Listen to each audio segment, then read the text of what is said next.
அன்றைக்கு ஆளுநர் உரையில் 37 நிமிடங்கள் அவர் பேசியதாக ஒரு குறிப்பு இருக்கு. ஆனா 37 தவறுகள் தமிழை பற்றி உச்சரித்தவை அத்தனையுமே மிக மிக ஒரு வேதனையான ஒரு விஷயமாக இங்க நான் பார்க்கிறேன்.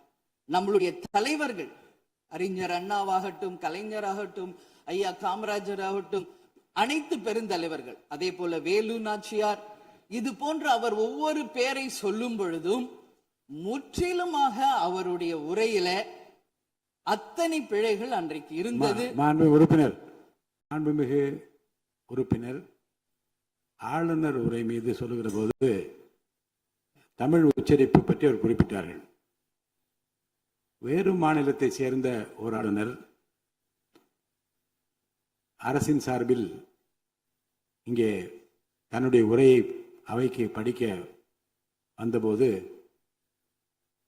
புதிதாக தமிழகத்தில் வந்திருக்கிற வேறு மாநிலத்தை சேர்ந்த நம்முடைய ஆளுநர் முதலில் எல்லா தலைவருடைய பெயரையும் உச்சரிக்க முயன்றதையே நாம் முதல்ல பாராட்ட கற்றுக்கொள்ள வேண்டும்.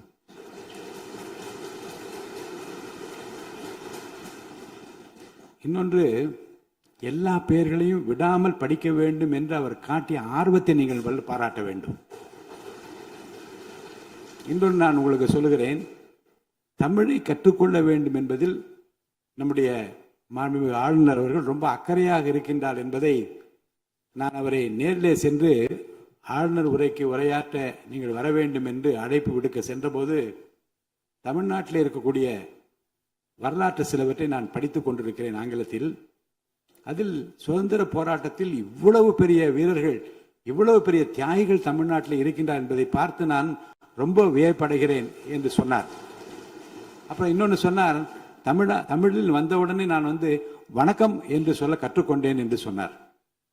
அப்புறம் நான் சொன்னேன், இன்னும் அதிகமாக கற்றுக்கொள்ளலாம், நல்லா இருக்கீங்களா என்று கேளுங்கள் அப்படி என்று சொன்னேன். ஆங்கிலத்தில் அதுக்கு நான் மொழிபெயர் சொன்னேன், நல்லா இருக்கீங்களா என்று ஆரம்பித்தார்.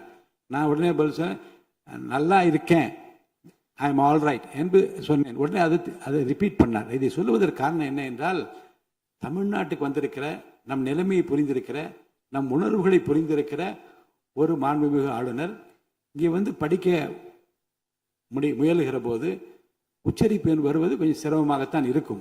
ஆனால் நம்முடைய கருத்தை முழுமையாக ஏற்றுக்கொண்டு கௌரவத்துடனும் கண்ணியத்துடனும் இந்த அவையை நடத்தி அவருக்கு நாம் நன்றி சொல்ல கடமைப்பட்டிருக்கோம். மேற்கொண்டு அதை விமர்சனம் செய்ய வேண்டாம் என்று நான் கேட்டுக்கொள்கிறேன்.